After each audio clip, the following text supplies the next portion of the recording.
ouvindo de perto as pessoas e construindo ações que levem à qualidade de vida. No orçamento de 2023, destinei quase 5 milhões em emendas parlamentares para os municípios de Iracema e São João da Baliza. Recursos que devem garantir aquisição de medicamentos, insumos médicos hospitalares para atender unidades de saúde, construção de alojamentos em Vila Olímpica, construção de uma praça em bairros do município de Iracema, aquisição de viatura, coletes à prova de bala e aparelhos de choque para atender a Guarda Municipal de São João da Baliza. Ou seja, são recursos que melhoram a vida da população do nosso estado. Eu tenho feito isso a cada ano, destinando emenda para municípios diferentes, buscando esse atendimento geral do estado. Afinal de contas, nós fomos eleitos para representar o povo e a sociedade do estado de Roraima.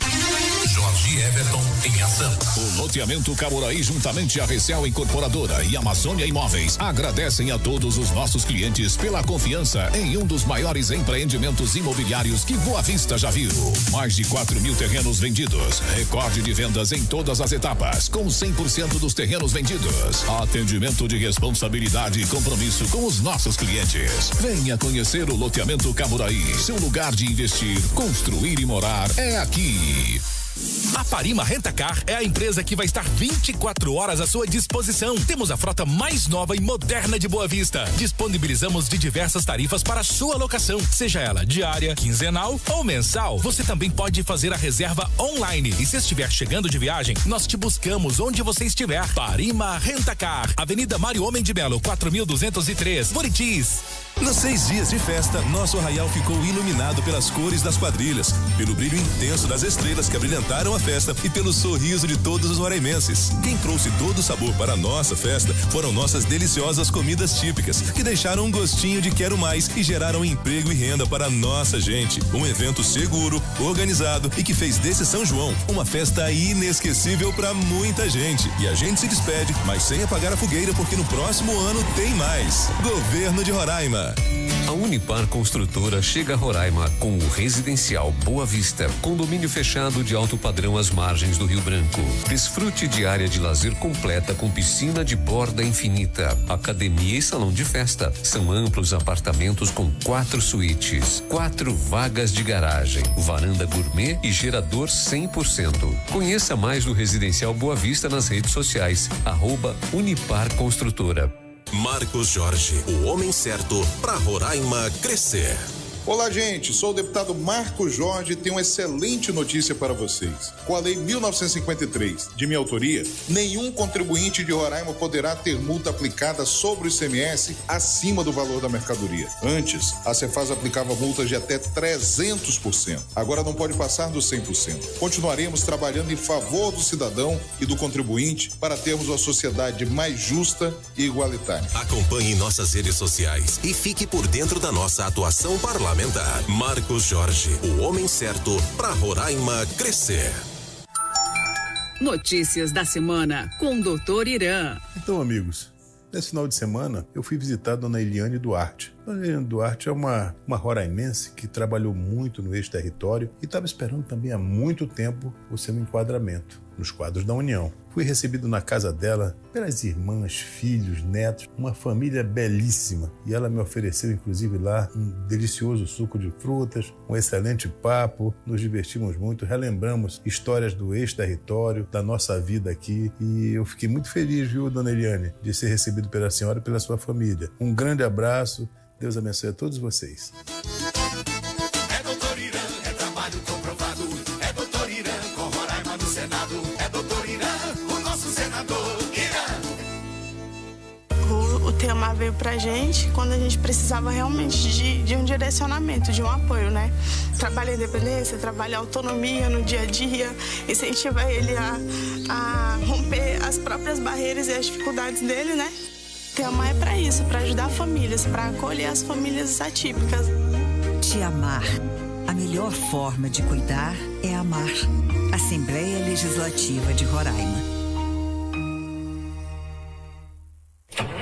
Agora em Boa Vista, Roraima, você conta com a nova concessionária Iveco, junto ao Grupo Porto Caminhões e Ônibus. Para a melhor comodidade dos nossos clientes autônomos e frotistas, você encontra revisão, manutenção e compras de peças em um só lugar. Com um pós-venda atuante, nossa equipe está preparada para atendê-los com serviços personalizados, atendimento ágil e de alta qualidade. Estamos localizados na Rua Parque Industrial 2849, Distrito Industrial. Faça-nos uma visita e descubra a potência e a inovação. Porto Caminhões e Ônibus Iveco. Mudança é movimento, é evolução. E a Parima Rent-A-Car, mais uma vez, redefine um padrão em locação de veículos. Nosso showroom se transformou. Entregamos um novo patamar de experiência, elegância e performance ao seu comando. Estamos prontos para atendê-lo, prontos para superar suas expectativas. Parima Rent-A-Car, pronto para servi-lo. Folha FM, há 20 anos, no coração do roraimense. As novidades da sua rádio preferida. No Insta, acesse @Rádio Folha BV. O melhor conteúdo. Programa Quem é Quem? Um oferecimento. Loteamento Gaburaí. Assembleia Legislativa de Roraima. Parima Rent-A-Car. Deputado Estadual Jorge Everton. Deputado Estadual Marcos Jorge. Supermercado Gavião. Iveco Porto. Hospital Vini Roy. Sesc Roraima. Senador Irã Gonçalves. Governo de Roraima. Residencial Boa Vista. Viva em sintonia com o mundo. Na Folha FM. Quem é quem? Entrevistas num bate-papo descontraído com personalidades locais. Além da boa música na Folha FM. Quem é quem? Apresentação Cida Lacerda. Boa tarde, estamos entrando no ar com o seu Quem é Quem aqui na Folha FM. No programa de hoje, estou recebendo aqui no estúdio o professor doutor André Augusto da Fonseca, ele que vem conversar com a gente sobre seus trabalhos que foram selecionados para congressos internacionais. Daqui a pouquinho vou bater um papo assim super light, mas vai ser por telefone porque ela está gravidíssima. A Renata Moreira, que é consultora de estilo, que vai comentar aí os looks da primeira dama do Brasil. Olha, gente, hoje quem vai ser bem light, tá? Ontem foi tenso, aí por conta das eleições na Venezuela, mas eu tô esperançosa. Eu tenho fé em Deus que algo bom vai acontecer lá com esse povo que merece mudança, o povo que quer mudança. Deixou muito claro ontem o povo venezuelano que não vai admitir aí ser mais uma vez enganado aí por esse monstro que está lá. E só para fazer mais um adendo em relação a isso, tiro o chapéu para Maria Corina. Uma mulher abençoada, que Nossa Senhora vai proteger essa mulher e ela vai conseguir libertar o país dela, sabe? Eu tenho orado muito, tenho pedido muito a Deus e a Nossa Senhora, lembrando que a Venezuela sempre foi um país com fé mariana. Hoje de manhã eu estava conversando com um amigo e lembrando que quando a gente ia para Margarita, a gente passava na Pedra da Virgem, né? A gente se ajoelhava, agradecia a Nossa Senhora por cada trajeto que a gente fazia indo para Margarita. Então tem lá uma imagem nítida de Nossa Senhora na serra ali, indo para Porto Ordaz. E outra que eu ganhei de presente uma vez, se eu não me engano, é Nossa Senhora de Tiquinquirá, que foi uma imagem de Nossa Senhora encontrada no fundo do rio em Maracaibo, do Lago Maracaibo, melhor dizendo.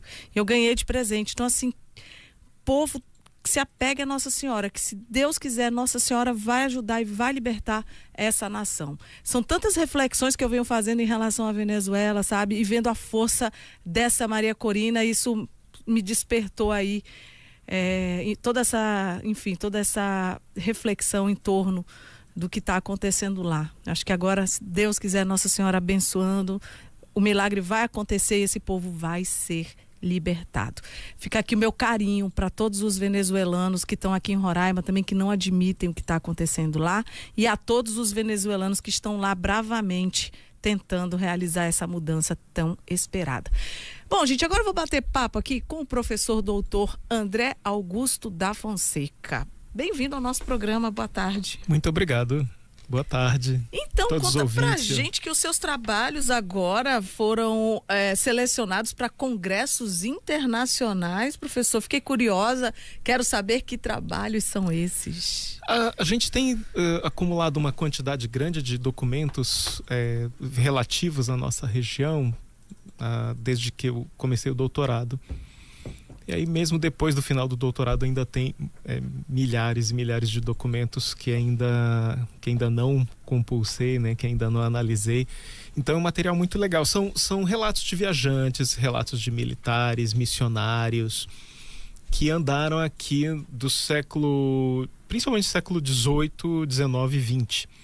Por exemplo, as comissões de demarcação de fronteira, né, quando veio o Brás de Aguiar, quando veio o Rondon, isso nos anos 20, 30 do século 20, mas também teve uma outra comissão de demarcação nos anos 1880, final do Império. Então, é um material riquíssimo, né, sobre o dia a dia das pessoas, sobre a vida dos povos indígenas, sobre a presença de pessoas negras, sobre o protagonismo de mulheres, sobre a vida, né, militar aqui na fronteira, sobre as deserções, sobre as condições do Forte São Joaquim, sobre o surgimento dos primeiros núcleos habitacionais não indígenas, sobre a vida nas comunidades antigas. O senhor verdadeiramente está se aprofundando na nossa história. Exato. Tem muitos temas ainda pouco explorados, né? Então eu estou trabalhando com história ambiental, com história desses grupos subalternizados, né, com indígenas, mulheres, negros, etc. Aqui na região ainda tem pouca coisa, né, pesquisado sobre isso. E tudo isso agora vai ser referência nesses congressos internacionais? Sim, no COIME a gente está com 2 trabalhos, um sobre toponímia, a professora Maria do Socorro, que agora é da Universidade Federal de Roraima, que são topônimos, são nomes de lugares. Então, por exemplo, Serra Grande, na verdade, em toda a cartografia, em todos os mapas, né, do século XVIII, XIX, XX, aparece como Serra Grande de Caraumã. E é o nome que foi esquecido. Serra Grande de Caraumã, a nossa Serra Grande, bem aqui. Exatamente, essa linda serra, né, com quase 900 metros de altitude, acima do nível do mar. E agora está havendo um projeto muito legal da Secretaria de Meio Ambiente, lá do Cantá, da Prefeitura do Cantá, que está transformando, está colocando como uma área de preservação, né, uma reserva, mas que vai ter esse uso, né, compartilhado pela população, pelos proprietários da área e também para o turismo, né? E eles estão recuperando esse nome, né, a partir dessas pesquisas. Serra aqui. Grande de Caraumã. De Caraumã. Qual o significado? Carau é a garça preta. É uma ave típica. A gente vê às vezes no lago dos americanos, ali no Parque Anauá, bandos desses caraus, né? E aí Carau, garça preta, são vários nomes, né? É uma ave bem bonita, anda em bandos aqui na região. Menos comum que a garça branca, claro.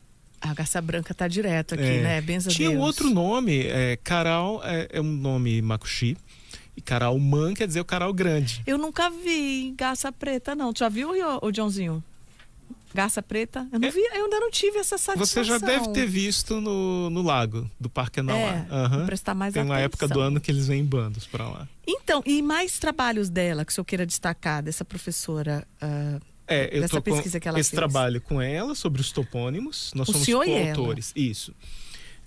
Então tem várias descobertas interessantes, né? O que significa o rio Amajari, o que significa o rio Ailã, Caburaí, etc. Então vai contando pra gente, professor, porque a gente não vai estar nesse evento. Não são propriamente novidades ou descobertas originais, mas a gente tá organizando e sintetizando e levando para um público maior, né? Pois é. Por exemplo, o pessoal que estava na expedição do Brás de Aguiar, na demarcação, nos anos 20, 30, abrindo caminho, por exemplo, para o garimpo no Tepequém, etc., esse pessoal tinha alguns oficiais do Exército que eram intelectuais e que eram pessoas muito curiosas e muito interessadas na geografia, nos povos daqui. Então eles conversaram muito com os povos Macuxi, Taurepang, o Abixana, né, para entender a etimologia desses nomes. Então, por exemplo, o Ailã é o rio da Anta, né?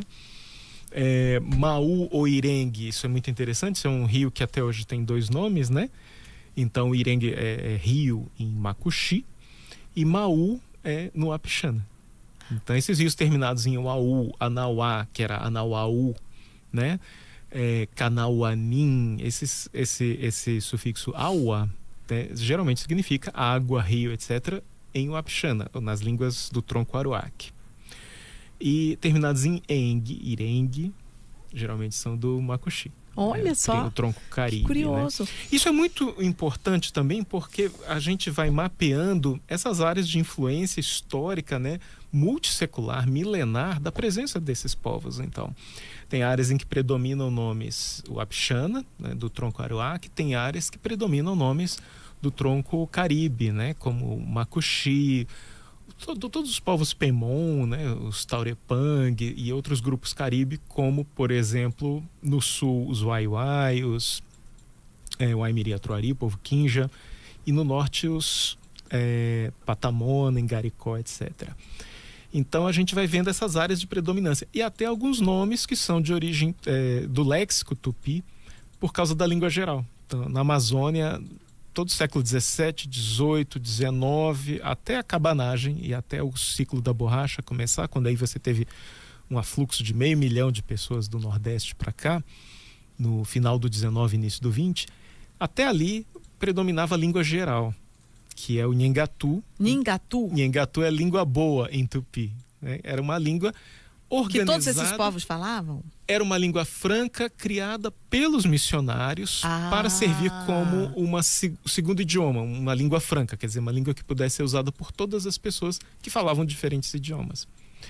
E aí essa língua foi muito, muito usada mesmo. Então, todo mundo, por exemplo, você era Baniwa, você era Tucano, você era de qualquer uma desses povos, dessas línguas, e você falava isso em casa. E ao falar com os comerciantes, militares, agentes régios, etc., você falava Nhengatu. Os governadores de Portugal que vinham para cá no período colonial, eles tinham que falar Nhengatu, senão eles não iam conseguir se comunicar. E aí o Rio Branco não tinha nenhum povo de fala tupi. Só que, como você passou a ter muita navegação de pessoas militares, funcionários que vinham do Pará, que vinham do Amazonas, para o Rio Branco, então você tem algumas áreas, pescadores, né, caçadores, coletores de drogas do sertão. Então você tem alguns lugares que têm nomes tipicamente tupi, como Boiaçu. Boiaçu é cobra grande. Santa Maria do Boiaçu. Exatamente. Aí a gente vai vendo também que Rio Branco era mais conhecido como Rio Parima ou Parimé. Ah, é? Exato. Tem um grande aventureiro inglês, o cara que começou a colonização lá nos Estados Unidos, por exemplo, na América do Norte, a colonização inglesa. Ele tentou primeiro aqui, nas Guianas, né? Então ele invadiu o Rio Orinoco, na Venezuela atual, e escreveu um relato, em parte fantasioso, sobre o maravilhoso Império das Guianas. Então ele tinha um projeto da Inglaterra colonizar as Guianas. A gente está aqui na Guiana brasileira. Pois é, né? A gente podia ter sido colonizado aí pelos ingleses, olha. A Venezuela, o estado Bolívar é a Guaiana, né? A Guaiana espanhola. Guaiana, exatamente, a Guiana espanhola. E os holandeses estabeleceram onde hoje são a Guiana e o Suriname. Mais tarde, com as guerras napoleônicas, a Inglaterra toma uma parte dessas colônias holandesas e ficou falando inglês até hoje, a região, a República Cooperativista da Guiana. Mas então, esse explorador, esse aventureiro, era o Rayleigh. E aí ele entra, é do tempo da rainha Elizabeth I, Isabel I, tempo do Shakespeare, né? Então era um daqueles cavalheiros romantizados pela história, ele era poeta e tudo. E ele entra no Rio Orinoco, captura o governador espanhol Berrio, que tinha ido atrás do Eldorado, e ele vai atrás do Eldorado. Aí ele conversa com povos... Eldorado, que é a cidade de ouro perdida na floresta. Exato. Aí ele conversa, ele pega informações com esse espanhol, o Berrio, e ele sobe o rio Caroni, onde tem hidrelétrica, né, Guri, Macágua, e ele chega a ver o Monte Roraima, e ele fala da Cordilheira de Pacaraima. Então é a primeira menção em textos escritos da Cordilheira de Pacaraima, isso é 1596. Nossa. E aí, esse relato dele, como os portugueses e espanhóis tratavam essas regiões com muito segredo, É o Rayleigh que bota a boca no trombone, escreve, publica, vira best-seller, aí tem cópias piratas do livro pela Europa. O Ondius publica uma edição ilustrada e aparece lá a nossa região, com um lago Parimé de águas salgadas, um lago imenso com a cidade de Manoa, Eldorado, e as pessoas carregando as canoas para o rio Essequibo. Então, por quê? Porque o relato dos chefes indígenas com quem ele conversou, alguns deles talvez Macuxi, era, bom, além da Cordilheira Pacaraima, que o Rayleigh não andou, o que tem lá? Aí eles disseram, tem uma grande água. Aí falaram, Parima, era o Rio Branco. E aí ele entendeu que era o Lago Parima, ou Parimé, ou Paruíma. Quer dizer, lugar que verte muitas águas, né? E ele estava atrás do Eldorado. Então ele projetou a fantasia dele ali. E eles falaram, bom, mais além tem um grande povo. Ele entendeu que era uma grande cidade. E eles estavam falando dos Manaus, que dominavam o Baixo Rio Branco, Rio Negro, Alto Rio Negro. E aí ele aparece, então, se materializa numa ilustração do livro do Ondius, 1599, século XVI. 1599. Aparece lá a cidade, uma cidade estilo europeu, com muralhas, torres, igualzinho que era aqui, hein? E aí, Manoa do Eldorado, né? E aí, como os franceses, ingleses, holandeses tinham pouco acesso à região, isso continua aparecendo nos mapas a partir de 1599 até 1812, 1820. Os caras continuam fazendo mapas com a nossa região aqui coberta por um lago salgado, etc. Os portugueses achavam graça disso, né? Eles faziam piada disso. Mas os espanhóis, por exemplo, eles até 1777 estavam tentando achar o Eldorado aqui. Falando nisso, nunca foi encontrada essa cidade? Não, mas a gente sabe por quê. Porque é um mal-entendido histórico, né? É uma lenda. O que acontece? Realmente existia ouro? Existia. Muito. Né? Era o ouro de aluvião. Então é por isso que só que os europeus estavam procurando minas, como as do México, as do Peru. Eles queriam um novo Peru, um novo México, né? Com um volume muito grande de ouro, prata, etc. Só que esse volume era muito pequeno, é ouro de aluvião, que você pega no leito do rio. E já encontraram também artefatos para derreter o ouro, para fazer metalurgia do ouro aqui na fronteira Brasil-Guiana, artefatos muito antigos, pré-colombianos. Então, toda essa região da Colômbia, principalmente, lá em Bogotá tem o Museu do Ouro, né? Sim. Havia uma intensa metalurgia de ouro. Então, esse material chegava à região aqui da Guiana Ocidental. Isso inclui o que hoje é a Guaiana, o estado do Bolívar, a Guiana, inclui Roraima, ou por via de trocas, né, de comércio, ou porque havia uma pequena metalurgia local. Para produzir esse ouro. Exato. Agora, então eles estavam atrás desse ouro, mas eles estavam atrás de cidades de pedra. Por quê?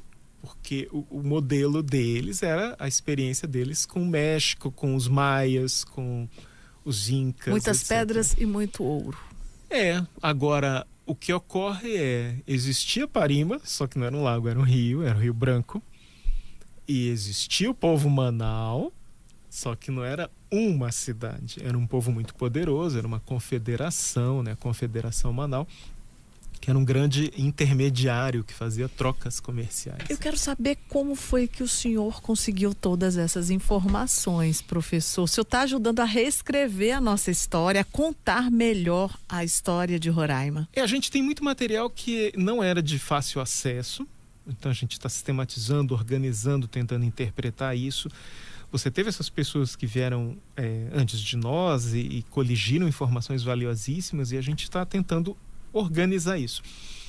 E também esse material, uma parte dele era de acesso relativamente fácil, hoje em dia mais ainda, né? Então você tem, por exemplo, muita coisa foi transcrita lá no século XIX, Instituto Histórico e Geográfico Brasileiro, e era publicado nas revistas. E o Instituto Histórico é uma instituição privada, ele disponibilizou todas essas revistas digitalizadas, né?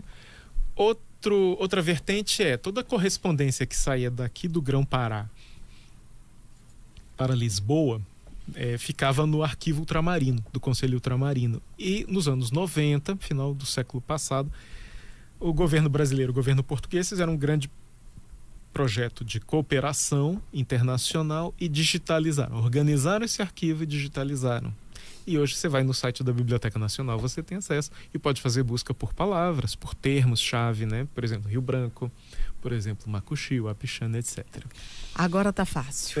Melhorou muito, melhorou demais. O Google Livros também tem esse projeto de digitalizar as coleções bibliotecas do mundo todo. Então tem centenas de relatos aqui da região, principalmente dos ingleses, dos holandeses, que já estão digitalizadas e disponibilizadas, né? Então você tem, por exemplo, a correspondência do governador holandês aqui do outro lado da fronteira. Tem muita informação. Tem informação sobre os holandeses vindo aqui no Rio Branco procurando o Eldorado. Meu Deus. E por que esse povo não ficou aqui, hein? Ficaram só os portugueses mesmo por aqui, professor? Mas o que importa é que você tem colônias. Todo projeto colonial é um projeto de expoliação, de violência, né? Então, por exemplo, a Indonésia não é um país assim que tem uma qualidade de vida muito melhor do que a nossa. Foi colonizado pelos holandeses, né? O Haiti foi colonizado pelos vendo franceses, por essa vertente, né? E assim por diante, né? Então, o projeto não necessariamente colonial eles querem fazer desses locais as Holandas da vida, porque a Holanda, meu Deus do céu, que país maravilhoso. Mas é um projeto de expoliação, né? Então você teve uma retirada maciça, uma exploração maciça dessas regiões por esses países, né? Inglaterra, Portugal, Espanha, Holanda, França. E é isso. Agora, esse é outro fator interessante, porque toda essa documentação que a gente tem, ela tem esse viés, né? Então, ela é escrita pelos brancos, ela é escrita pelos europeus, é escrito pelas autoridades do Império do Brasil e depois da República. Então, tem um ponto de vista colonialista, né? Um ponto de vista colonizador, uma ideia de que eles têm uma cultura superior, todos os preconceitos, racismo, etc. E aí, essa leitura, ela não pode ser uma leitura ingênua, né? A gente tem que fazer uma leitura crítica, com visão crítica, problematizadora desses documentos, né? Aí entra também o esquema teórico, né, que a gente usa para analisar isso. O outro trabalho é sobre é mais prosaico, é sobre a Revolta da Praia do Sangue. Você já ouviu falar, né? Todos nós. A gente na terceira série estudava isso. Não Tem lembro. a Fundação do Forte São Joaquim, 1776. Não estudei isso. Professor, por favor, dê uma aula pra gente agora, que eu sou super sincera. Professor, não vou fingir que eu sei, não. Hoje eu quero aproveitar o senhor aqui. Mas porque sempre foi regular. Tem escolas que trabalham história de Roraima e outras não. Na minha época, a gente sabia muito pouco. Terceira série eu estava no Oswaldo Cruz. Aí a professora Carmen explicou pra gente. Poxa, professora Carmen, um beijo pra senhora. Depois eu fui para Euclides da Cunha. Mas essas informações que a gente tem na escola, né? Os espanhóis estavam atrás do Eldorado. Também. A gente tem cartas neles, né? Reclamando com os portugueses, que eles diziam, não, pelo Tratado de Madrid, esse território é nosso, todo o Rio Branco, o Rio Pari, que eles chamavam de Parimé, o Tacutu, isso é tudo nosso, da Espanha, e a gente está indo tomar posse do Eldorado. Aí tem o comentário do ouvidor português, o Ribeiro Sampaio, rindo deles, né? Como é que eles acreditam numa pataquada dessa?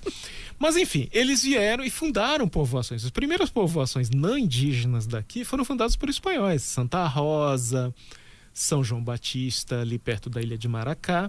E eles estavam indo também colonizar o Tacutu quando os portugueses sabem, por acaso, por um desertor, que os espanhóis estavam colonizando aqui. Eles mandam uma expedição às pressas, chefiada por um militar de origem alemã, o Philipp Sturm, que constrói o Forte São Joaquim e começa a comandar os destacamentos para aprisionar os espanhóis. Pois bem, aí essa vitória dos portugueses só foi possível porque naquela conjuntura você tinha alguns grupos que eram aliados dos holandeses e por isso odiavam os espanhóis e conseguiam manufaturados, panelas, facões, machados, armas de fogo, pólvora, munição, que para eles era excelente, era uma coisa que poupava trabalho, era uma coisa, né? Já tem arqueólogos experimentais já mediram quanto tempo você leva para derrubar uma árvore, fazer uma roça com machado de pedra, é muito penoso, muito trabalhoso. E o machado europeu, metálico, né, de ferro, de aço, agilizava muito o trabalho. Então esses bens manufaturados, miçangas, as contas de vidro, eram muito cobiçados. Era algo que movimentava politicamente, reorganizou politicamente essas sociedades aqui das Guianas e em toda parte. E aí, os portugueses conseguem fazer uma aliança com os Paraviana e com os Wapixana. Por quê? Porque os espanhóis eram mal vistos. Eles tinham as missões ali onde hoje é o estado do Bolívar, e vários grupos indígenas já tinham fugido dessas missões, já tinham falado para o pessoal aqui que a vida nessas missões era uma porcaria e tal. E aqui, do lado português, você já estava numa época em que as missões já tinham sido expulsas pelo Marquês de Pombal. Então, era a época do Diretório. Então, o projeto português já é um projeto mais laico. E aí, os grupos que estavam aqui, se eles não eram Caribe, eles eram muitas vezes alvo das expedições escravizadoras de grupos Caribe que faziam a troca de escravizados por manufaturados com os holandeses. Iam lá no rio Essequibo e trocavam por manufaturados. Então, trocavam um comércio. Indígenas, exato, para serem escravizados, exato, por bens, exatamente, por miçangas, armas de fogo, machados, já pensou, etc. Gente? Então isso dava um poder político muito grande para esses grupos. Então, se você é um Wapixana, se você é um Paraviana, você olha, bom, os holandeses estão fechados com esse grupo que é meu adversário, que pode vir aqui me atacar. Minha comunidade já está meio que destroçada por epidemias que os próprios portugueses tinham trazido, né? Porque os portugueses também escravizavam, eles faziam tropas de resgate, só que elas foram proibidas a partir de 1749. Aquele nome de rua, Lourenço Belfort, Pedro Aires, né? São todos nomes dessa época. Nicolau Rostman, Ataíde Teide. Dos anos 1700? 1700, sim. São homenagens feitas nos anos 80, nos anos 70.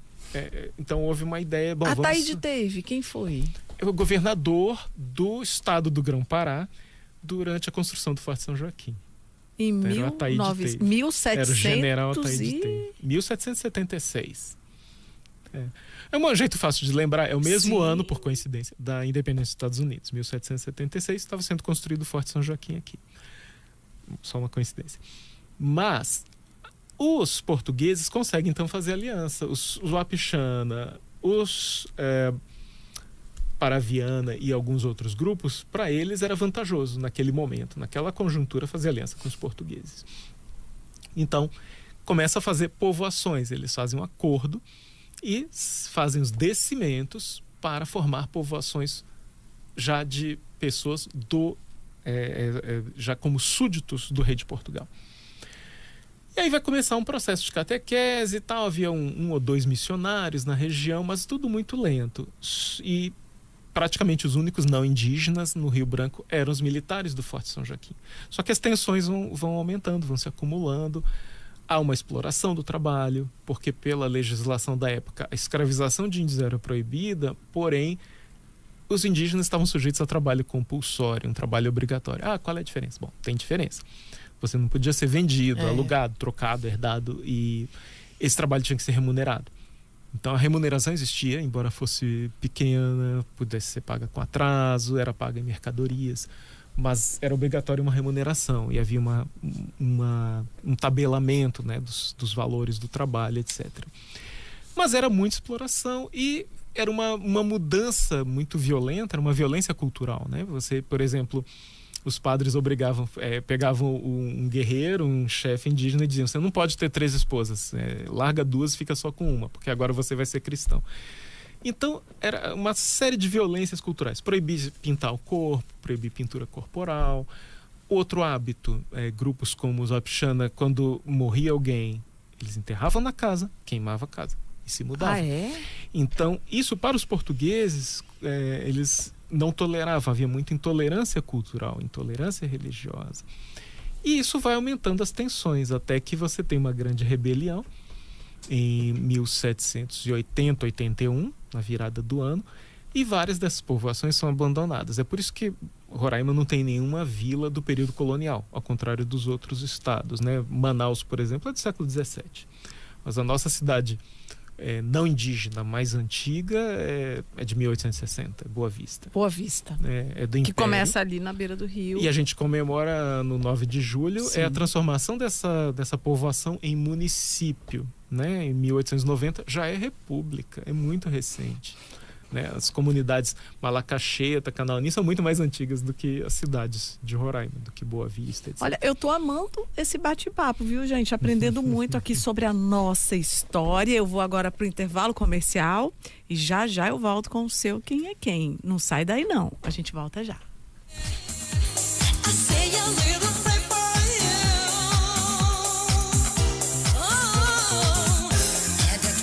Mais música, mais notícias, mais alegria. Folha FM, 20 anos. O loteamento Camuraí, juntamente a Recel Incorporadora e Amazônia Imóveis, agradecem a todos os nossos clientes pela confiança em um dos maiores empreendimentos imobiliários que Boa Vista já viu. Mais de 4.000 terrenos vendidos, recorde de vendas em todas as etapas, com 100% dos terrenos vendidos. Atendimento de responsabilidade e compromisso com os nossos clientes. Venha conhecer o loteamento Camuraí. Seu lugar de investir, construir e morar é aqui. Jorge Everton em ação. Todos os dias eu trabalho por um estado de Roraima que seja melhor para todos. Eu faço política visitando cada município, cada vicinal, ouvindo de perto as pessoas e construindo ações que levem à qualidade de vida. No orçamento de 2023, destinei quase 5 milhões em emendas parlamentares para os municípios de Iracema e São João da Baliza. Recursos que devem garantir aquisição de medicamentos, insumos médicos hospitalares para atender unidades de saúde, construção de alojamentos em Vila Olímpica, construção de uma praça em bairros do município de Iracema, aquisição de viatura, coletes à prova de bala e aparelhos de choque para atender a Guarda Municipal de São João da Baliza. Ou seja, são recursos que melhoram a vida da população do nosso estado. Eu tenho feito isso a cada ano, destinando emenda para municípios diferentes, buscando esse atendimento geral do estado. Afinal de contas, nós fomos eleitos para representar o povo e a sociedade do estado de Roraima. Jorge Everton em ação. Nos 6 dias de festa, nosso arraial ficou iluminado pelas cores das quadrilhas, pelo brilho intenso das estrelas que abrilhantaram a festa e pelo sorriso de todos os roraimenses. Quem trouxe todo o sabor para a nossa festa foram nossas deliciosas comidas típicas, que deixaram um gostinho de quero mais e geraram emprego e renda para a nossa gente. Um evento seguro, organizado e que fez desse São João uma festa inesquecível para muita gente. E a gente se despede, mas sem apagar a fogueira, porque no próximo ano tem mais. Governo de Roraima.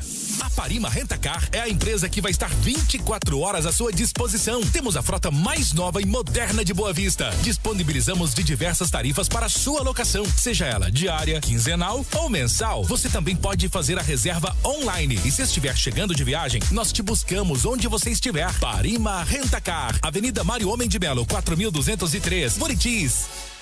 A Unipar Construtora chega a Roraima com o residencial Boa Vista, condomínio fechado de alto padrão às margens do Rio Branco. Desfrute de área de lazer completa com piscina de borda infinita, academia e salão de festa. São amplos apartamentos com 4 suítes, 4 vagas de garagem, varanda gourmet e gerador 100%. Conheça mais do residencial Boa Vista nas redes sociais, @Unipar Construtora. Marcos Jorge, o homem certo para Roraima crescer. Olá, gente. Sou o deputado Marcos Jorge e tenho uma excelente notícia para vocês. Com a Lei 1953, de minha autoria, nenhum contribuinte de Roraima poderá ter multa aplicada sobre o ICMS acima do valor da mercadoria. Antes, a Cefaz aplicava multas de até 300%. Agora não pode passar dos 100%. Continuaremos trabalhando em favor do cidadão e do contribuinte para termos uma sociedade mais justa e igualitária. Acompanhe nossas redes sociais e fique por dentro da nossa atuação parlamentar. Marcos Jorge, o homem certo para Roraima crescer.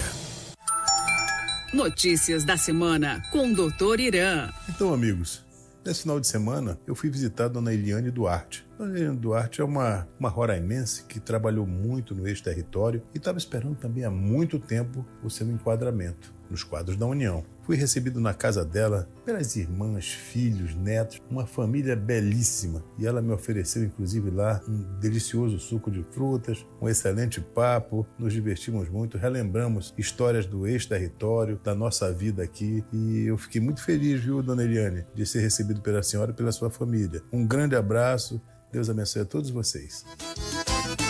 É Doutor Irã, é trabalho comprovado. É Doutor Irã, com Roraima no Senado. É Doutor Irã, o nosso senador Irã. O tema veio pra gente quando a gente precisava realmente de um direcionamento, de um apoio, né? Trabalho em independência, trabalho em autonomia no dia a dia, incentiva ele a romper as próprias barreiras e as dificuldades dele, né? O tema é pra isso, pra ajudar famílias, pra acolher as famílias atípicas. Te amar. A melhor forma de cuidar é amar. Assembleia Legislativa de Roraima.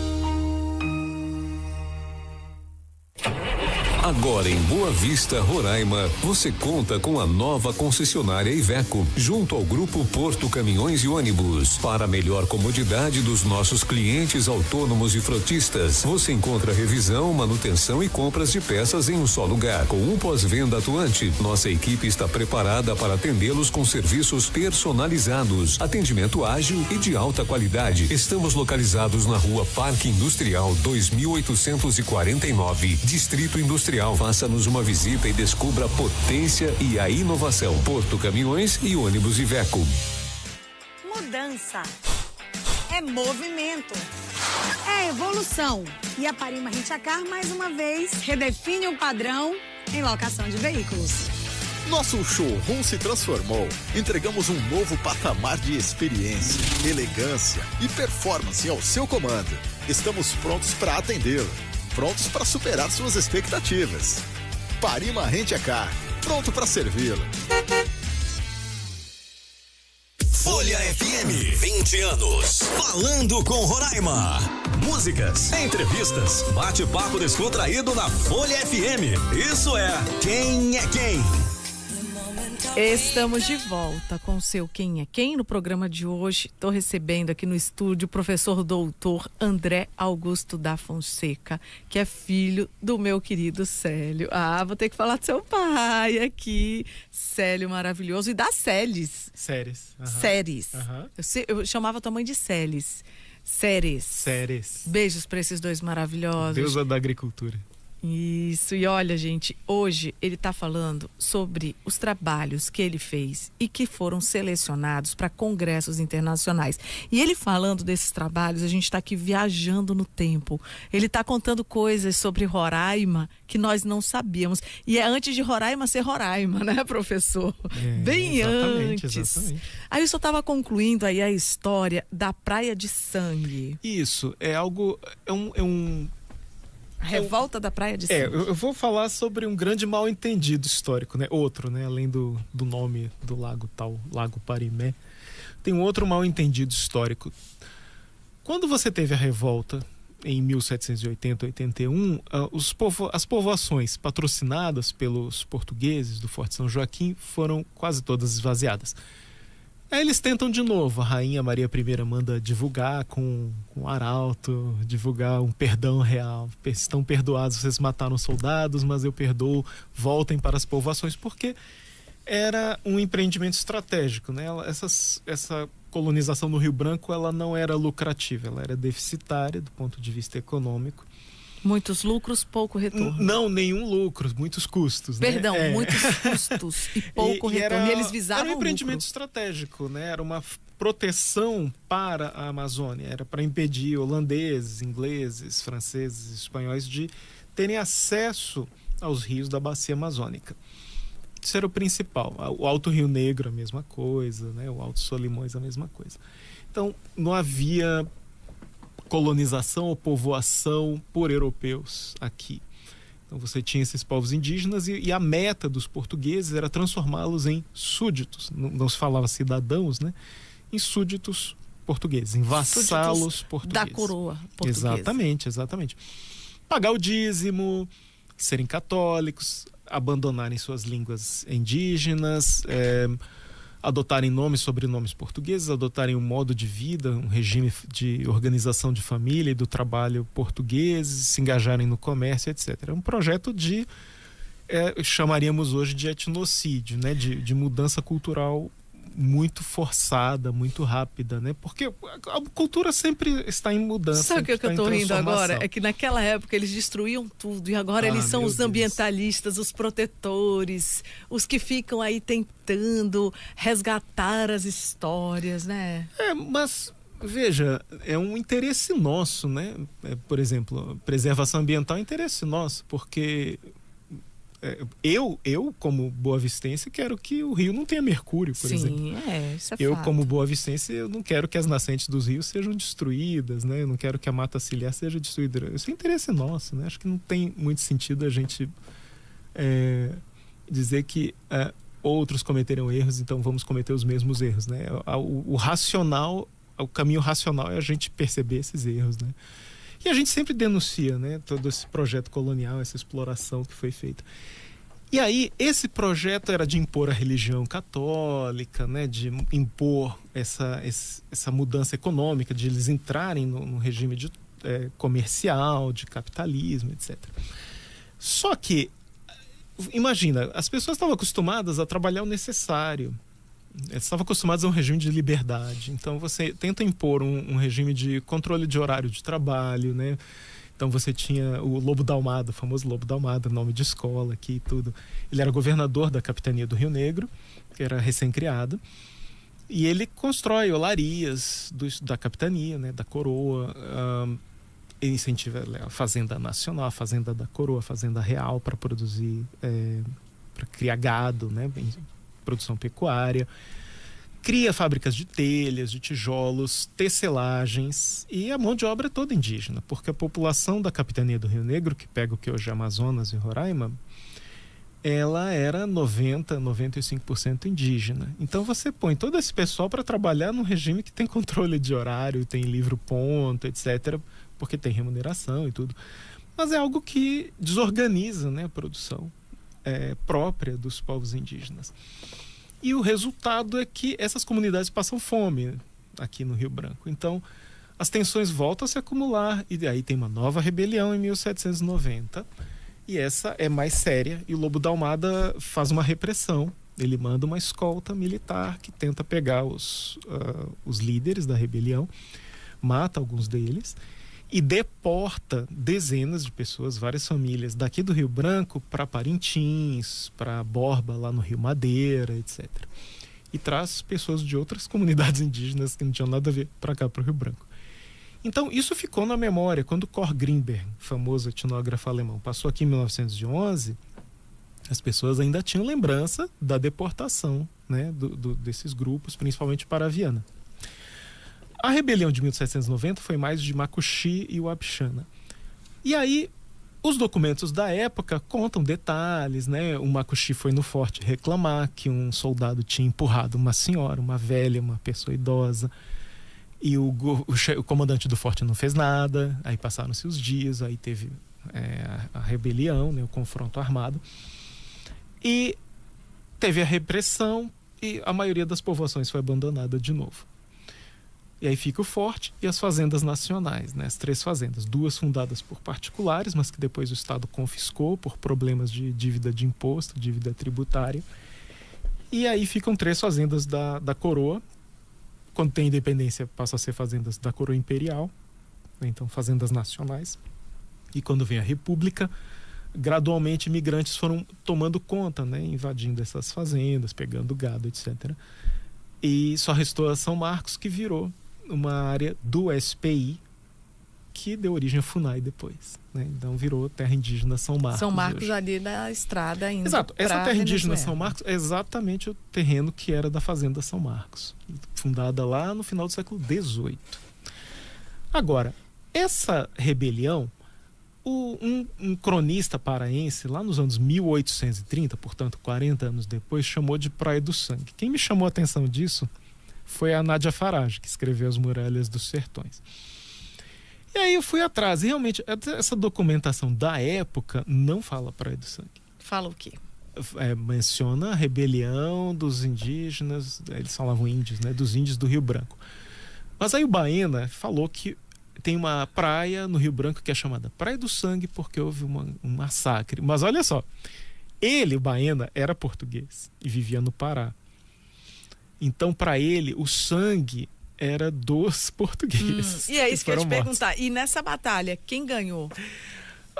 Os portugueses tinham uma superioridade militar muito grande, né? Não teve chance para os rebelados, né?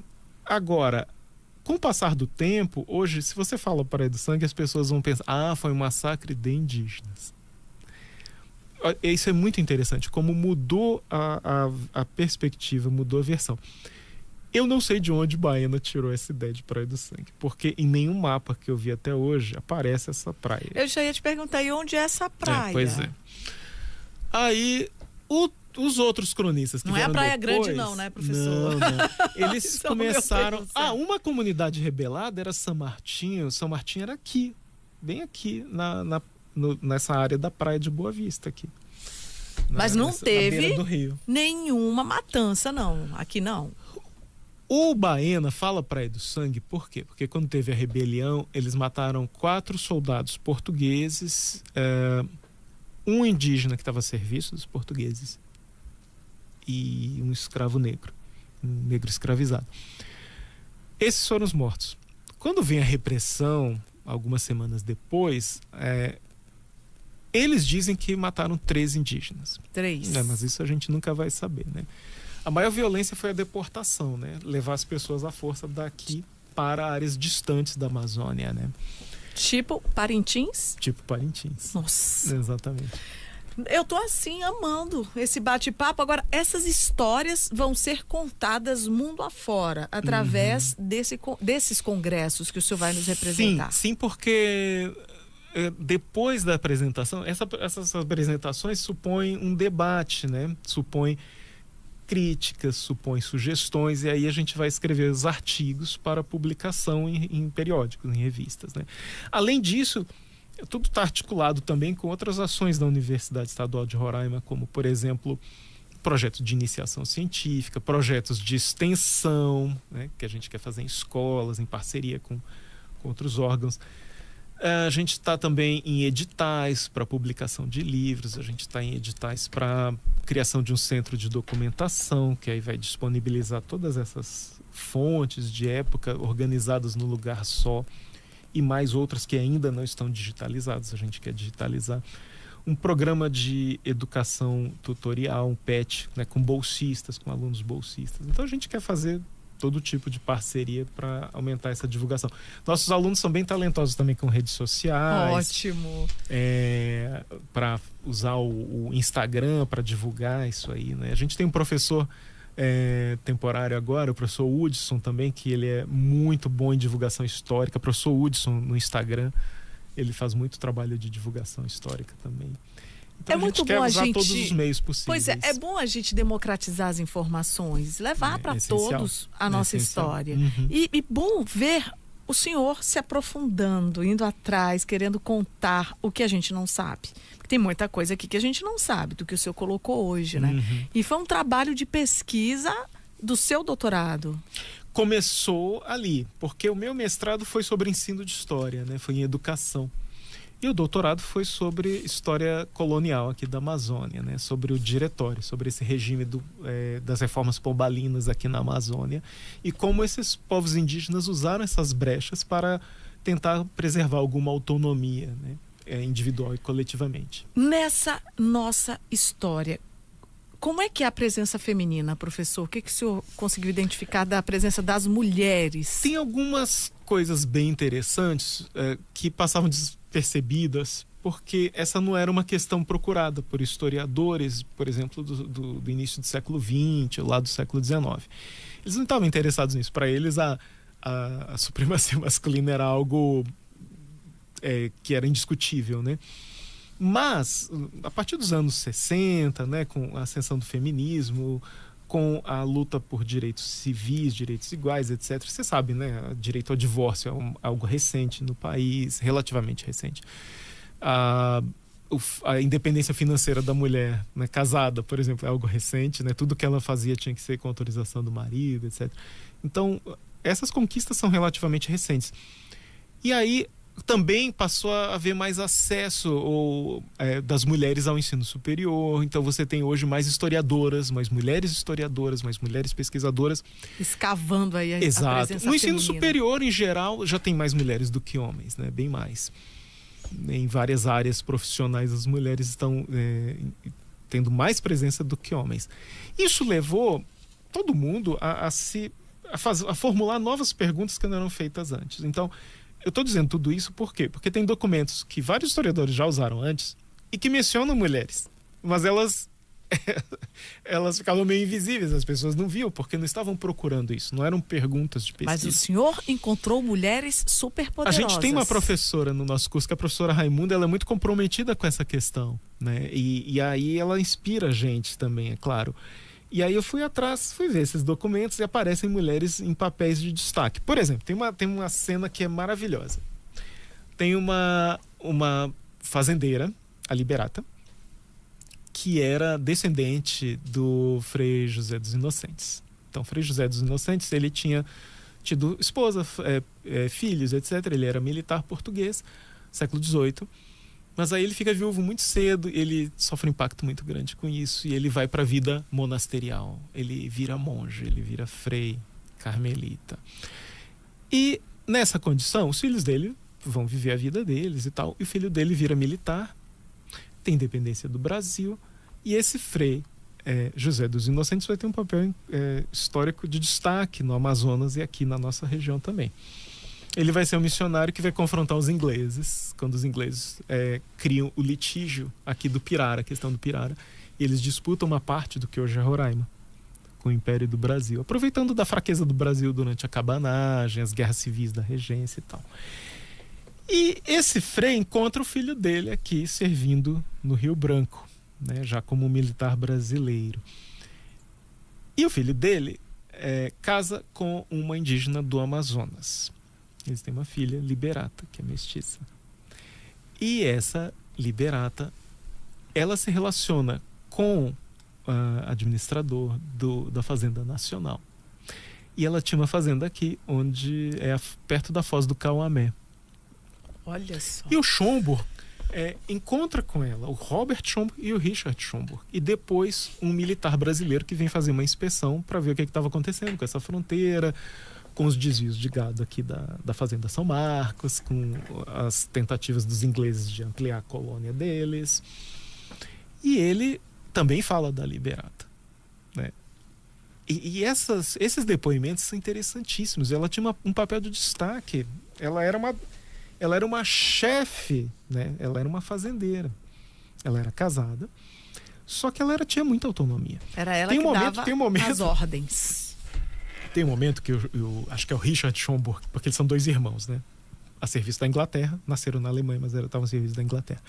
Ele conta que os brasileiros vieram do Forte São Joaquim, mas era um monte de vaqueiro, com aquelas roupas de couro, etc. E vem a mulher, a Liberata também, com esporas. E parece que vai ter um confronto, mas tudo termina em um arrasta-pé. Ai, meu Deus, termina em festa. Dançando com os ingleses e os brasileiros. E ela dançando com o pessoal. Ela era muito independente. É um negócio incrível. O outro destaque que eu vi foi do Barata, né? Um emissário do rei, do príncipe regente, então, futuro Dom João VI, que manda uma mensagem para a comunidade judaica de origem portuguesa em Paramaribo, que era uma colônia holandesa, só que ele vem aqui por dentro, porque estava a guerra com a França revolucionária e não dava para ir pelo mar, então ele veio aqui por dentro, pelo Rio Branco, e vai até Paramaribo. E ele encontra uma comunidade dirigida por mulheres mulatas, provavelmente de origem holandesa, né, dos escravizados pelos holandeses no litoral, mas estavam aqui, nessa região próxima do que hoje é Letem, com uma fazenda, com serraria, com plantações, uma população mestiça, negra, indígena, etc. E quem mandava eram as mulheres. Eram elas. Exato. Então a gente tem alguns relatos muito interessantes sobre o papel dessas mulheres. O Schomburg, o Richard Schomburg, passa por uma comunidade que é liderada por uma mulher. E ela manda em tudo lá. Esses relatos são deliciosos, porque eles eram pessoas que escreviam muito bem, né? Esses viajantes, esses militares brasileiros do século XIX, início do XX, né? Aquela geração do Marechal Rondon, né? Era um nível cultural muito interessante, eram pessoas que liam muito, que tinham uma formação muito rica mesmo. Agora, impressionante que desde essa época todo mundo já estava de olho na gente, né? Tava todo mundo querendo um pedacinho da Amazônia, um pedacinho de Roraima. Eu vou para o intervalo comercial e quando eu voltar, quero que o senhor traga uma reflexão em relação a isso. Sempre teve muita gente com interesse na gente. Eu quero saber o motivo. A gente já sabe, né? Mas o professor vai responder daqui a pouquinho, logo após o intervalo comercial.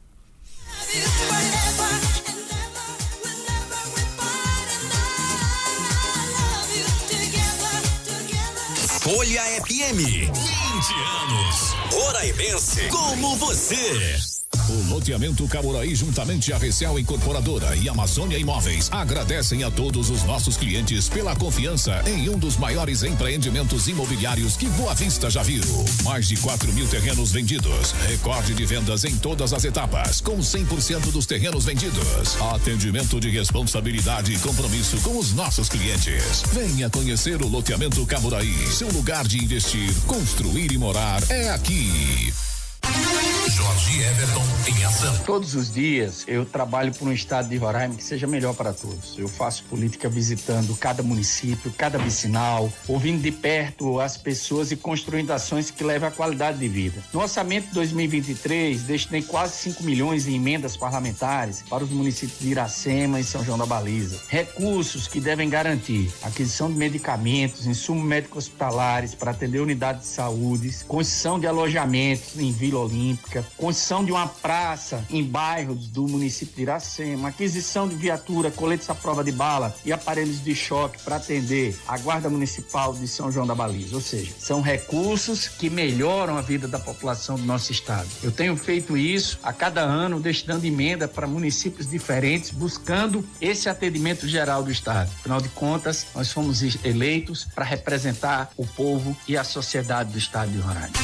Jorge Everton em ação. Nos 6 dias de festa, nosso arraial ficou iluminado pelas cores das quadrilhas, pelo brilho intenso das estrelas que abrilhantaram a festa e pelo sorriso de todos os roraimenses. Quem trouxe todo o sabor para a nossa festa foram nossas deliciosas comidas típicas, que deixaram um gostinho de quero mais e geraram emprego e renda para a nossa gente. Um evento seguro, organizado e que fez desse São João uma festa inesquecível para muita gente. E a gente se despede, mas sem apagar a fogueira, porque no próximo ano tem mais. Governo de Roraima. Marcos Jorge, o homem certo para Roraima crescer. Olá, gente. Sou o deputado Marcos Jorge e tenho uma excelente notícia para vocês. Com a Lei 1953, de minha autoria, nenhum contribuinte de Roraima poderá ter multa aplicada sobre o ICMS acima do valor da mercadoria. Antes, a Cefaz aplicava multas de até 300%. Agora não pode passar dos 100%. Continuaremos trabalhando em favor do cidadão e do contribuinte para termos uma sociedade mais justa e igualitária. Acompanhe nossas redes sociais e fique por dentro da nossa atuação parlamentar.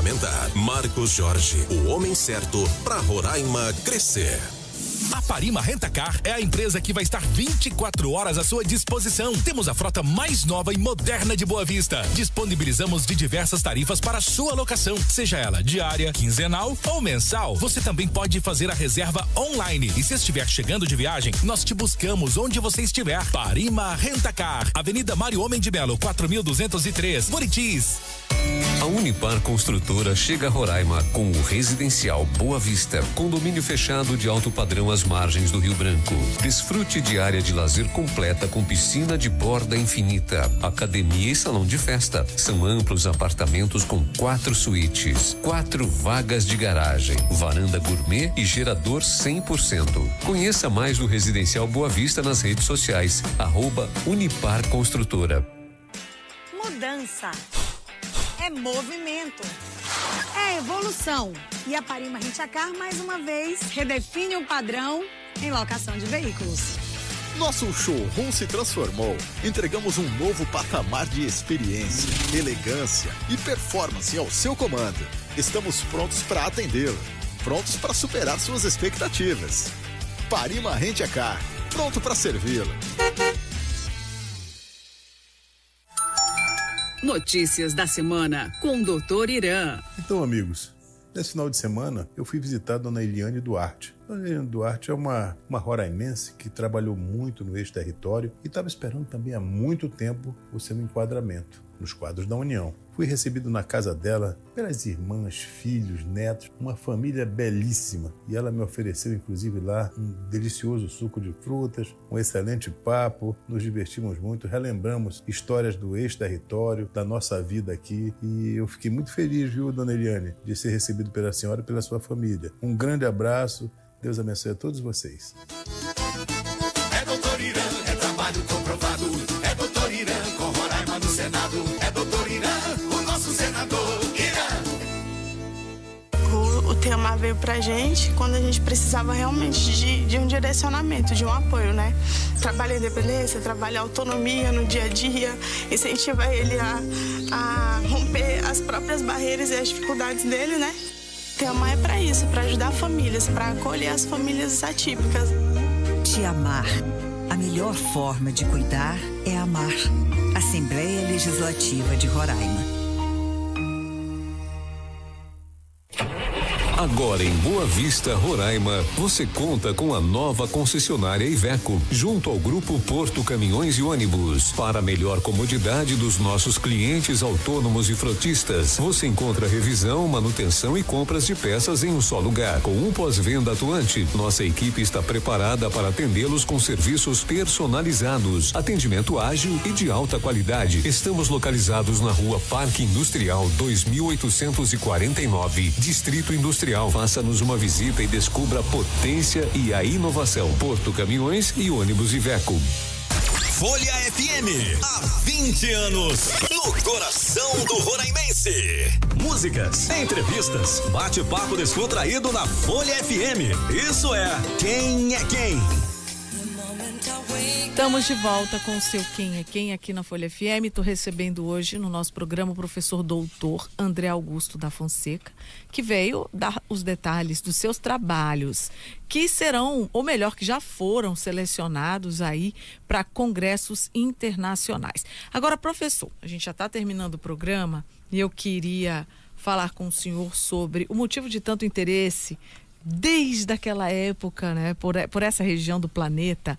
E também queria que o senhor falasse sobre fatos curiosos nessa sua pesquisa. A gente coloca as coisas em contexto, né? O outro trabalho que eu vou apresentar, que foi selecionado para o Congresso Mundial de Antropologia na África do Sul, é sobre história ambiental, as relações entre espécies. Esse tema é muito rico e tem muito material, porque a maioria dos relatos de viagem são de naturalistas, botânicos, entomologistas, zoologistas, né? E também, é claro, tem muitos relatos de etnógrafos, né? Pessoas que pesquisavam culturas. Ora, quando você tem a Revolução Científica, e principalmente a partir do Iluminismo e depois mais ainda com a consolidação das chamadas ciências humanas, mais na segunda metade do século XIX, nada que é humano me é estranho, né? É a frase de um poeta latino, de um cômico latino, né? Do Plauto, eu acho. E essa é a divisa, né? Do humanismo, é a divisa do iluminismo, nada que é humano me é estranho. Então, antropólogos, naturalistas, geógrafos partem para o mundo todo, né? Fazendo pesquisas, fazendo trabalhos de campo, etc. Aqui no Rio Branco, na nossa região, você tem, você está falando da Amazônia em geral, né? Você tem essa região da Amazônia, ela passa a ser um alvo para várias potências europeias concorrentes, porque eles não conseguiriam invadir o México ou o Peru depois que a Espanha tomou conta. Era muito difícil, já estavam consolidadas. E lá tinha muito ouro. Enquanto que a Amazônia, ela foi, vamos dizer assim, do ponto de vista colonial, ela foi negligenciada, para a sorte dos povos amazônicos, pelos espanhóis e pelos portugueses, pelos ibéricos, né? Então, para ingleses, franceses, holandeses, isso aqui era um campo aberto, né? Era um alvo disponível. E eles tentaram colonizar a embocadura, a foz do Amazonas, né?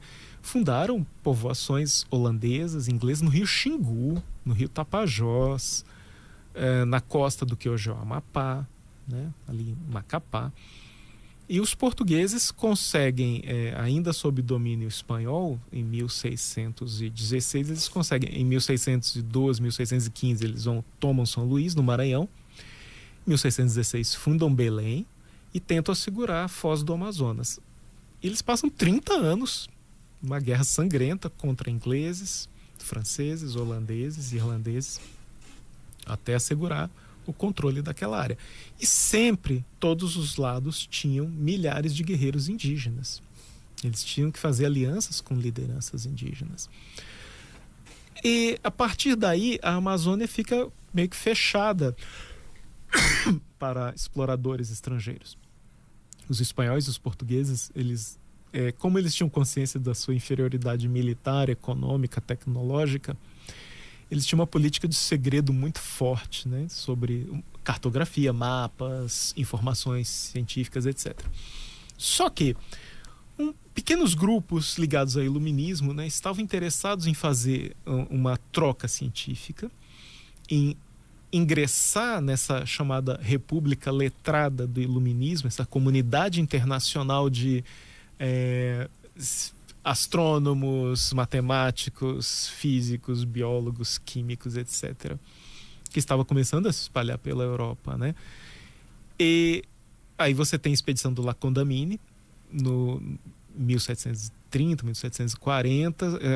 A França financia 2 grandes expedições, era uma questão de prestígio, né, das casas reais também. Uma para o Ártico, uma para o Equador, em terras dos espanhóis, para comprovar qual era o tamanho da Terra e se a Terra era achatada nos polos. Então eles fazem um trabalho científico super complexo para a época, para medir as longitudes e saber se o Equador era realmente mais largo e a Terra não era uma esfera perfeita, mas um formato que a gente chama de geóide, né? Achatada nos polos e mais gordinha na linha do Equador. Enfim, eles comprovaram isso. Só que o Lacondamine e a expedição dele passou por pelas desgraças mais horríveis que você possa imaginar, e eles tiveram muita dificuldade para voltar para a França e voltaram separados. Brigaram entre si, etc. E o Lacondamine vem pelo Rio Amazonas e ele encontra o Nicolau Rostman, que era um holandês que tinha desertado dos holandeses, e ele faz o desenho da rota entre o Oceano Atlântico, né, o Mar das Antilhas, Rio Essequibo, Rupununi, Pirara, Rio Maú, Tacutu, Branco, Negro e Amazonas. Então ele desenha isso e faz o relato da viagem dele. Estava procurando Eldorado também, estava procurando as minas. Todo mundo procurando o Eldorado. No final das contas... Havia essa ideia, né, de que o país mais rico e poderoso seria aquele que tivesse mais ouro, etc. Ainda é assim, né, professor? Não, porque o próprio Adam Smith, né, o pai do liberalismo, né, ele sintetiza, ele organiza algo que as pessoas já estavam percebendo, né? Os países que tinham as minas de ouro estavam ficando para trás. Ouro, prata, diamantes. Os exploradores para frente, para cima. Eles eram exploradores também, né? Eram os portugueses e espanhóis. E países que tinham indústria, manufatura, acabavam por pegar todo esse ouro para eles, né? Então. Porque os portugueses tinham que comprar manufaturados. Aí, no século XVIII e XIX, você tem muitas expedições científicas e depois antropológicas. É claro, a antropologia, geografia e outras ciências humanas, elas se fundam no início, são formadas na Europa, né? E elas têm um ponto de vista, um viés colonialista, imperialista, racista, né? Da supremacia dos brancos, europeus. E são uma ponta de lança também para esses interesses imperialistas, né? Agora, os próprios países da América recém-independentes, eles praticam colonialismo interno contra os povos indígenas, por exemplo, né? Expropriação, expoliação dessas terras. O Brasil, quando fica independente, a violência contra os indígenas não diminui, ela aumenta, porque as leis coloniais portuguesas ainda protegiam os povos indígenas e suas terras, mas quando você tem o império, as câmaras municipais gradualmente vão, principalmente no Nordeste, Sudeste, elas vão dizendo aqui não tem mais indígenas. Então pegam as terras dos indígenas e distribuem entre os amigos fazendeiros. E é por isso que você não tem quase nada de terra indígena no Nordeste e Sudeste, porque essas câmaras no Império foram decretando que não tinha mais. Exatamente. Nenhuma comunidade. Na Amazônia isso era mais difícil de fazer. Então é por isso que tem uma concentração maior de terras indígenas aqui. Essas expedições, aí você tem um viés que é, nossa, quanta gente interessada na Amazônia. Sim, mas tem um interesse também mais científico, de conhecimento, e tem, é claro, o financiamento desses empreendimentos por países, empresas, etc. O Hamilton Rice, por exemplo, ele era um milionário dos Estados Unidos. Ele faz uma expedição aqui que é a primeira que usa aviões, rádio, né, que chama telégrafo sem fio. E as primeiras fotos aéreas de Boa Vista, lá de 1924, são do Hamilton Rice. Então, é uma expedição com muito recurso, né? O Cor Grimber ia participar, mas ele morre lá em Vista Alegre, pertinho de Caracaraí. Foi enterrado lá. Cor Grimber. Quem era ele? Que escreveu do Roraima ao Orinoco um trabalho etnográfico incrível, muito focado nos Taurepang, principalmente. E que andou aí no Monte Roraima, né? Andou daqui até o Rio Orinoco, né? Então, um trabalho belíssimo, uma delícia de ler. Saiu a tradução em 3 volumes pela Unesp. Vale muito a pena ler. São relatos maravilhosos. Então, ele descreve Boa Vista. Como é o nome do livro dele, descreve as brigas professor? entre as famílias daqui. O nome do livro? Do Roraima ao Orinoco. Do Roraima ao Orinoco. Vamos procurar, maravilhoso, maravilhoso. Olha, quando o bate-papo é bom, o tempo voa. O nosso tempo acabou, professor. Só mais uma pergunta. Sim. Comunidade Moscou. Como é que é? Tem um pesquisador. Isso foi pergunta do John aqui. Que escreveu, claro, os informantes são os próprios povos indígenas, né? Principalmente as pessoas mais idosas de cada comunidade. E tem um trabalho chamado Atlas Toponímico da Serra da Lua. Tem PDF na internet, para quem quiser. Esse pesquisador, ele conviveu com com comunidades Wapixana pouco tempo atrás, né? Menos de 20 anos. E ele perguntava, né, por que tem o nome do rio Canauanim, por que tem Malacaxeto, por que é Tacutu, por que é, né, os nomes. E aí, na Moscou, eu lembro que ele perguntou para a pessoa mais idosa, eu não lembro o nome da pessoa. Por que chama Moscou? Veio um político aqui há muitos anos e aí viu todo mundo trabalhando junto, todo mundo dividindo tudo, todo mundo cooperando. Aí ele disse, rapaz, isso parece comunismo, parece que eu estou em Moscou. Aí foi assim, foi essa a origem da comunidade de Moscou? O nome Segundo um senhor idoso da comunidade, essa é a origem do nome, né? Mas olha, professor, queria agradecer sua presença aqui no nosso programa. Parabéns pelo trabalho, por se aprofundar na nossa história. Alguém tem que contar, né, a nossa história. Então, assim, fico muito feliz de saber que hoje o senhor é um dos professores que estão aí se aprofundando, indo mesmo. Cada vez mais pesquisadores e pesquisadoras. Sim.